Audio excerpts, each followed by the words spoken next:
Hey guys, LQ here with the LQ Review, and I'm here to talk about the most recent Hellboy movie. That's right, the Hellboy reboot starring David Harbour as Hellboy. So this is a complete reboot, wiping out the two Del Toro movies and just starting from scratch. I'm going to give you the good, I'm going to give you the bad, and I'm going to give you my rating. And unfortunately, I'm here to tell you that there's a lot more bad in this than there is good. There is some good, but there's a lot more bad. And ultimately, this is going to be a negative rating, but we'll get to that. So, the good. David Harbour as Hellboy kills it. He does a great job. Really, he does a great job of embodying the character. I know that a lot of people are going to miss Perlman. And to be fair, Perlman did a very good job. But this is this is a different kind of Hellboy. So, and David Harbour really fit the sensibilities of this movie and really fit the sensibilities of the comic. I've got several Hellboy comics right here in this room, and I feel like this Hellboy tried to be more comic faithful. I don't know that it succeeded, but you got to give them credit for trying to be more comic faithful. And David Harbour definitely played a role in that attempt. He was good at Hellboy. He was quippy. The action scenes that he was in was a lot of fun. And overall, I just feel like he did a very good job, right on par with Perlman, if not even a little bit better than Perlman. David Harbour killed it. Mila Jovovich, she chewed up scenery as the villain, and when she was on screen, I was digging it. I thought she did a great job. But let's talk about some of the bad now.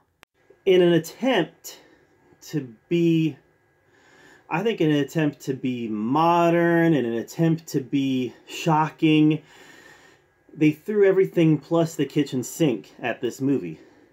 And when I say that, I mean gore, gore, gore, gore, gore, and more gore. And I've got no problem with gore. When it fits the context, I'm a fan of gore. But this, I don't know, this felt like fan service, but this was fan service that fell flat because it was just gratuitous, and it was bad. I mean, it was bad CGI. This was Sci-Fi Channel level CGI in a lot of spots. And whenever you had these gory scenes, these action scenes, these scenes are supposed to enhance the movie-going experience. And in Hellboy, these scenes just took you out of the movie-going experience because you're marveling at how bad the CGI is. You're marveling at how cheesy it all is. So the gore just didn't work for me. The CGI didn't work for me. There were a couple action sequences. Like, for instance, there's an action sequence where he fought some giant beings, and while these were fun scenes, you never really bought what you were looking at. You just kind of rolled your eyes and thought, all right, this should be on the Sci-Fi Channel. So I don't know. So this is gonna be a short review. I really didn't like this movie, but to be fair, I wasn't a big fan of the first two Hellboy movies either. I mean, and completely honestly, I wasn't a big fan of the first two Hellboy movies. Maybe it's just the character that I don't have a passion for. And that could very well be it. And if you have a passion for this character, then maybe you'll look at it differently. But I was watching it and I was like, this is not a big screen treatment of a modern superhero.